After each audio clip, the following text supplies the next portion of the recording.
A tensão no Golfo Pérsico havia atingido um nível que fazia o ar parecer denso demais para respirar.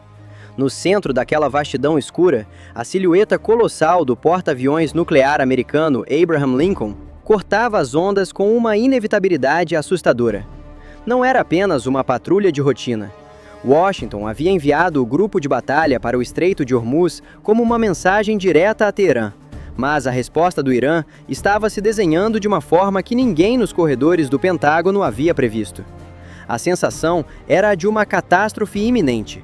O tipo de alerta que faz qualquer um perceber que o mundo pode mudar completamente antes do próximo nascer do sol.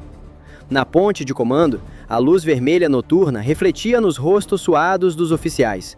Os radares varriam o horizonte, e os sinais eram inequívocos. Lanchas de ataque rápido da Guarda Revolucionária do Irã haviam deixado suas bases no litoral e se moviam em formação fechada, direto para o ponto onde o grupo americano operava. A velocidade dos barcos iranianos subiu de 20 nós para 35 nós em questão de minutos. A distância encolhia implacavelmente, de 10 milhas náuticas para 5, depois para 3. O silêncio na ponte era absoluto, quebrado apenas pelo som eletrônico dos sonares e pela voz grave do comandante da esquadra, que falava como se transmitisse um segredo por uma linha segura, quase sussurrando, temendo que qualquer palavra mais alta pudesse ser o estopim. No convés de voo, os caças F-18 Super Hornet estavam armados e prontos, com os motores rugindo em um tom grave que vibrava no peito de todos a bordo. Os pilotos nas cabines fechadas aguardavam a ordem final. Em Washington, a cúpula militar acompanhava a transmissão ao vivo por canais criptografados. A ordem era manter a posição, demonstrar força sem disparar o primeiro tiro. Mas todos sabiam que a linha tênue entre a dissuasão e a guerra total poderia ser cruzada por um erro de cálculo de um único homem no comando de uma metralhadora no barco iraniano.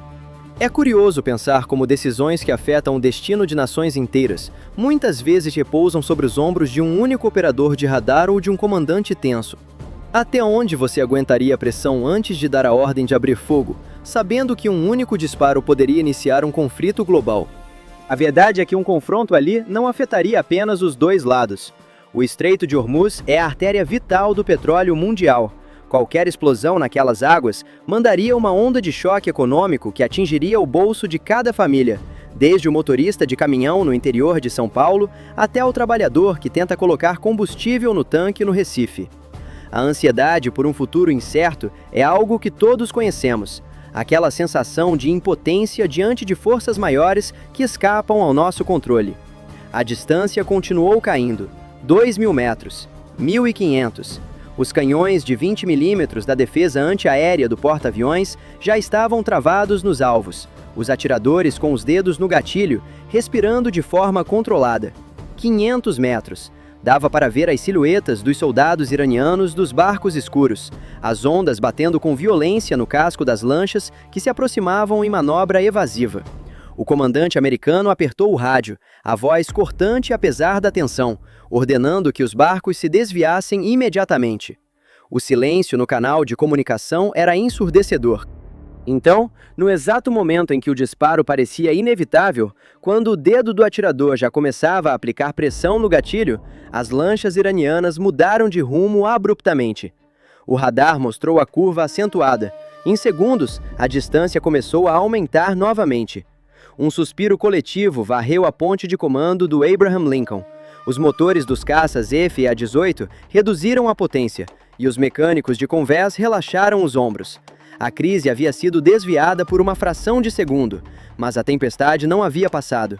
Aquele era apenas um ensaio para algo maior, um teste para ver até onde os americanos estavam dispostos a ceder.